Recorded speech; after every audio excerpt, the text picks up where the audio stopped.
Remember when Canadian PM came to India, and when India sent a junior minister to receive him? That's how India shows its displeasure on countries that support elements inside that country, working against India's interests. Now a similar thing was adopted by the US against South Africa, by sending a junior minister to the G20 summit happening there. The reason behind this, Trump believes and accused South Africa of human rights violations and a land grab. And this was his way of protesting and boycotting the summit, in order to fail the summit. And, when a country hosts the G20, the pressure is immense, and the pride is enormous. It's not a normal diplomatic event, it's a test. Apart from massive global visibility and soft power boost, it's proof that it can handle great power politics. And when the US president boycotts a G20 summit, it is seen as a major setback for the host, and no host country can afford it. But somehow South Africa made the summit a successful one, and also made it clear that his vision of multilateralism is real, and Donald Trump's unilateralism is from a bygone era. But how did he manage to make it a success?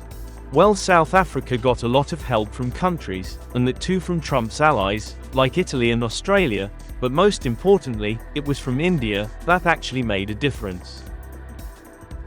When the G20 wraps with a joint statement, it's a win. Most members, major powers and global South nations, backed South Africa and signed the declaration. Italy's Meloni backed it, met Modi, and pushed counter-terror finance plus trade and tech deals. Canada and Australia stayed engaged, aligned with countries outside traditional US-centric blocs. Meanwhile, Argentina chose to play Trump's loyal sidekick, instead of behaving like an actual G20 member. Their president literally refused to endorse the final declaration, all because he didn't like the Middle East paragraph. Meanwhile, South Africa simply ignored all the diplomatic red flags, and kept going, determined to steer the summit to a real outcome. For President Ramaphosa, this year was a harsh reminder of how brutal global politics becomes when a major power decides to flex. From being humiliated in Washington, to the US breaking tradition by sending only a junior delegate for the handover. Still he stayed focused, turning sabotage into a diplomatic win. And across global media and diplomatic circles, Trump's boycott turned him into the political villain of the summit, a leader mocked for isolating the US at its own forum. This situation also allowed India to leverage the vacuum and position itself as a stable leader. South Africa proved the G20 can find consensus, even without the US in the room. So how did India make the difference at the G20?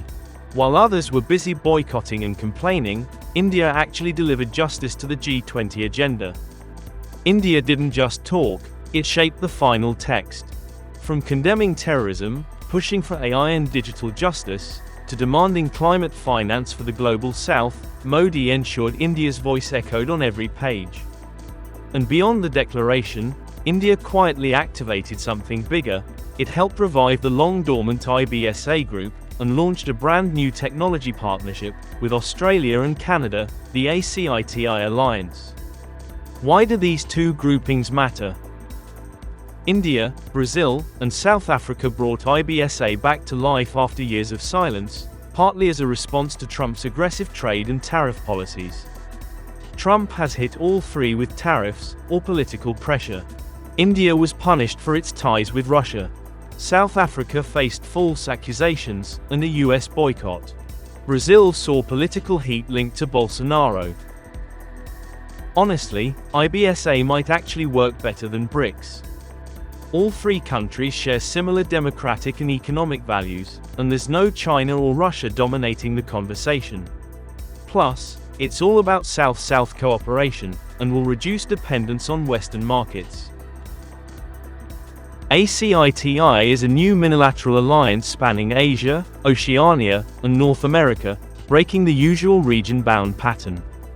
It brings Australia, Canada, and India together on technology, critical minerals, AI, and green energy. The core idea is simple: combine Australia and Canada's mineral wealth with India's manufacturing capacity and massive human resources, to reduce dependence on China's tightening grip over global supply chains. But the challenge is longevity. Minilaterals are flexible, but fragile. The weakest link is the strained Canada-India relationship, which could destabilize the triangle, if not protected from politics.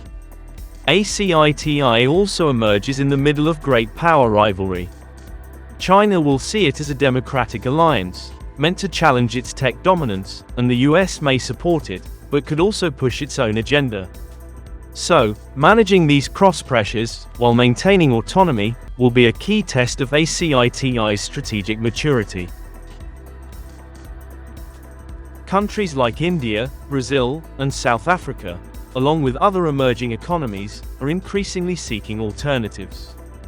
Alliances like IBSA and ACITI are examples of this trend, and in the future, more countries are likely to form small groups to cooperate on their own terms, support each other's growth, and reduce dependence on major powers that practice neo-colonialism and exploitation.